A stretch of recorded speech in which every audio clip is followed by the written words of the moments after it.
Money FM 89.3, the best of Saturday mornings. Wide World on Money FM 89.3. We are going to go quickly now to Vygesh Mohan, who is the festival team lead for Light Tonight. Those of you who are familiar with Light Tonight Singapore, it is now until the 6th of February, and focusing on this beautiful works of art, visual works of art, in the old center of town, down by the Padang and elsewhere down there. And it is just a lovely, lovely space to get down to and see. And let's go and talk more about that now with Vygesh. Vygesh, are you there? Good morning. Hi, good morning. Thanks for having me. Yeah, you are on. We're on live. And Light Tonight, I saw some of the displays the other night, actually last Saturday night with my son Max down at the old, what's now the National Museum and Victoria Theatre. Just a beautiful display. How is it going so far with Light Tonight? Yeah, I'm glad you got a glimpse of it. So, Light Tonight Singapore is a visual arts festival, and it's a marquee event for Singapore Art Week, and it happens from the 17th of Jan till the 6th of Feb. I think so far, the first week, the rain was a bit of a bummer, but I think the weather is holding up very well now. So, a lot of people can enjoy like the 9th edition of the festival. We are featuring more than 70 artworks and programs all around the Civic District, including, like you said, the National Gallery Singapore. We have the Asian Civilizations Museum, Victoria Theatre, Victoria Concert Hall, the Arts House, Esplanade. So the entire Civic District, the heart of Civic District, including Padang, everything gets transformed for Light Tonight. So we're very excited as people, enjoy the festival despite a bit of rain here and there. But yeah, the weather's great now. So that's good news. Vygesh, I'm always fascinated by the exhibitions that you put on and the genesis, there's a good word, the genesis of these exhibitions. You're the art programmer at the National Gallery of Singapore. You're also the festival team lead for Light Tonight Singapore. What is the criteria you look at when you decide this is going to be the year's theme, this is the box we want to tick? Tell us about your thought process. Sure. So I think this year is a very special year for us. It's the gallery's 10th year anniversary and not forgetting the Singapore's 60th anniversary of independence. So I think the aim was to really want visitors and artists, institutions to be inspired by this theme. And most importantly, we just wanted to provide a moment to really pause, reflect, and be inspired for the future, right? Because there's so many things that's happening around us that we usually see, but usually also unmissed. So I think the theme of the You See Me, which is the theme of the festival this year, it really prompts to get people to think about who we are, the spaces and places that we resonate with, which also resonates with the Singapore's complex identity. And it's really an invitation to see and to be seen on, what communities, artists are talking about and what they care about, and how people can also resonate with those key themes. So that really also gives us an opportunity to collaborate with like a diverse range of artists and programs and to see their perspectives. For example, we are also working with a visually impaired artist, Claire Teo, who is presenting an installation titled Through the Looking Glass. And we're also working with Trace One, who is a graffiti artist, on a facade projection on Arts House titled Now You See Us. So it really gives us an opportunity to work with many different artists and really hearing their story and how that could relate to, our festival goers and visitors. We're talking with Vygesh Mohan, the festival team lead for Light Tonight in Singapore, from the National Gallery and all throughout the old Civic District. And Vygesh, this year is the first time that you're looking at some of the late artists in Singapore, specifically printmaker, cultural medallion recipient Chin Seok Tin and batik artist Jafar Latif. How are their works being highlighted this year for those that might remember them and or if they don't remember them, would like to see what their art looks like? Yeah, absolutely. So I think the important thing here is that the artwork lives beyond the artist. And this is, like you rightfully pointed out, the first time that the gallery is working with artist estates.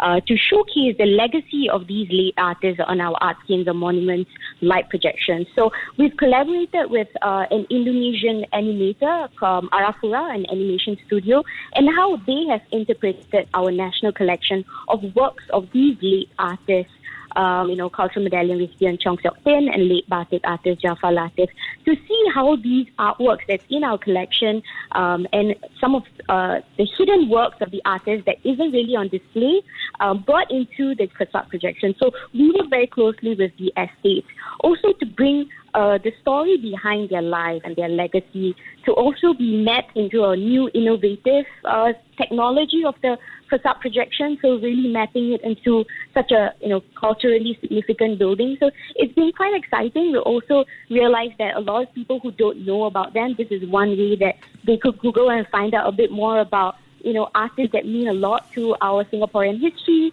and our Singaporean art history as well. That is just wonderful, Vygesh. Wonderful. The way you're using modern technologies, immersive experiences to bring these artistic legends to a new generation. I'm very interested in that, and the fact you have a focus yourself on youth development. What do you do at the Light Tonight Singapore to try to appeal to those, not just the older generations, but particularly the young, because these are the ones we want to get involved, support local arts moving forward?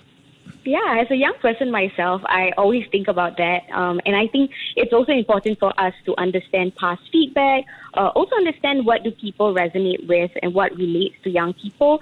And we also realize that a lot of the festival goers do enjoy interesting, immersive programs where they can participate and enjoy with their friends and family. So this year, we're transforming the Singapore courtyard in the gallery to present a new space that is known as the living room. So during the festival period, it will really serve as a cozy communal space, really getting people to enjoy self-guided activities and aura photo booth. There's also going to be artist talks and DJ sets by Eaton Popcat. We also have Padang Atrium that has, performances by local artists. We also have in-gallery programs such as Escape the Art, which is an immersive theatre program that really gets you to look at our collection and the galleries in a different light and make it very, interesting as well. And some of the installations, not just our installations, but they also have performances and they also have different ways of interacting with them. So for the Padang installation by Hansai Paul, who is a cultural medallion recipient, we also have Flame of the Forest, which is a local percussion group, who will be responding to the Padang installation and creating a performance around it. So I think it's many different ways of interacting with visual art and not just, two-dimensional. It's more about how do you experience it in many different ways. And I think that's something we took note of when we were programming for a larger audience type. Vygesh, I think that's one of the interesting things for me about Light Tonight is it's not just about lighting the outsides of the buildings. There are lots of things, of course, depending on the weather, right, that people can do indoors. And some of the gallery space you mentioned where the live performances are in that Padang Gallery is just fantastic. There's nice places to sit, and you can listen to local bands or performances happening there. And it's always just, to me, I'm always amazed every year that there is so much to do. It's almost like there's too much to do. But that does give people, whether they're, no matter what age they are, or if they have families, young kids, older kids, gives them something different to focus on depending on what their interests might be. Exactly. And I know that's always been a part of the Light Tonight philosophy. But this year, with adding that living room space that you're talking about, the place where people can go and chill and see different things, that seems like an interesting new element to it. You also have the traveling through the tropical rainforest by Hansai Por, and it's an inflatable artwork. Maybe tell us about that, because it's very, very noticeable down there at the Padang. Yeah, so Hansai Por is actually a sculptor, and this is the first time that she is working on an inflatable material. I think as an artist, she was also sharing about how her artistic practices are also influenced by her past experience growing up as a child. And I think she's spoken about how she notices, what's in the nature. She notices really little shells, ferns, and even palm leaves, and remembers the shapes of it. So So this is actually an homage to the space that we live in and often forgotten elements of the nature. So she's actually created this larger-than-life, one of the largest installation that we have featured at the Padang, has 9 different palm leaf-shaped installation where people can interact with it. They can walk around it. It also lights up in different colors after 7 p.m. So it's really a way to kind of notice things that we often miss in the nature, and that's also her way of interpreting the theme of Do You See Me?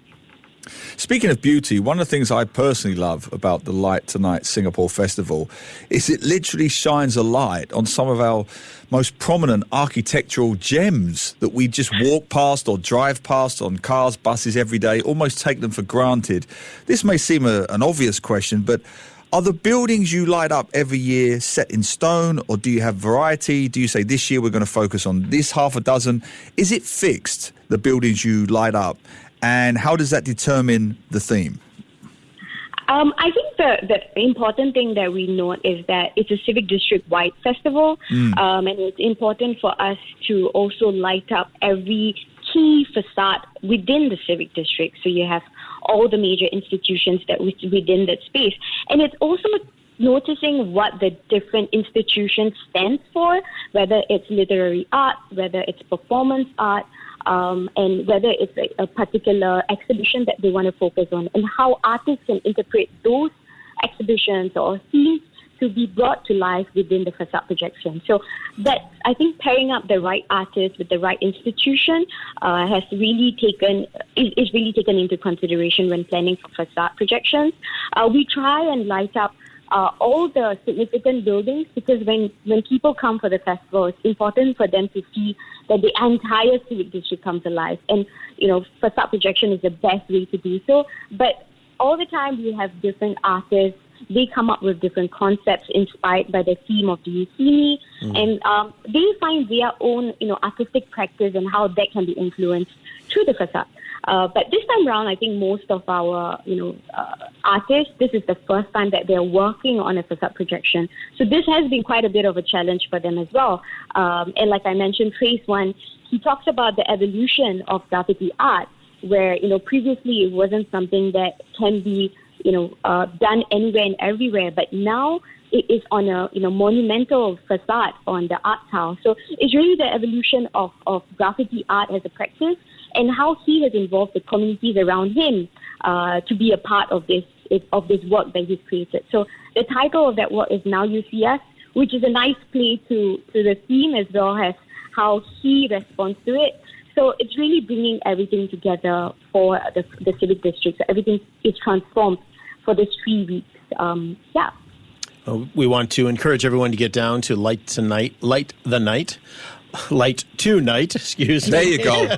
I get it right eventually. Happening now until the 6th of February in the evening time. Over 70 artworks and programs showcasing things down in the Civic District. And for those of you, that's by the National Museum, Victoria Theatre down in that area, ACM. And in the meantime, Vygesh Mohan from the National Gallery, thank you for being with us and talking to us about it. Thank you for having me, and I hope to see you at the festival. We'll be there. We'll be there with the DJs. I'll bring you around. Thank you. To listen to more great interviews, download our podcasts at audio.sg or download the audio app. That's AWEDIO, audio at the App Store and Google Play.